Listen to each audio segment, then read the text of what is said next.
Welcome to my mini blog. Har Har Mahadev. এই জায়গাটা আশা করি সবাই ছিল, কম বেশি করে কেউ ছিল না যেমন বলা যাবে না। এটা হচ্ছে আমাদের বাবা সারেশ্বরের মন্দির। এই মন্দিরটা আমাদের হচ্ছে একটা সবই ভক্তদের কাছে একটা পুরো শান্তিপূর্ণ প্রিয় একটা জায়গা।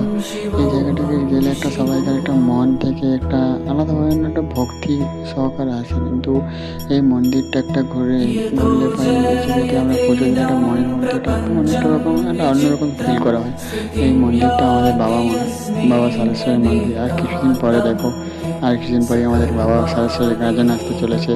আর কিছুদিন আগেই একটা আমাদের বাবা সরস্বতী মন্দিরটা 6 বছর ধরে বন্ধ ছিল।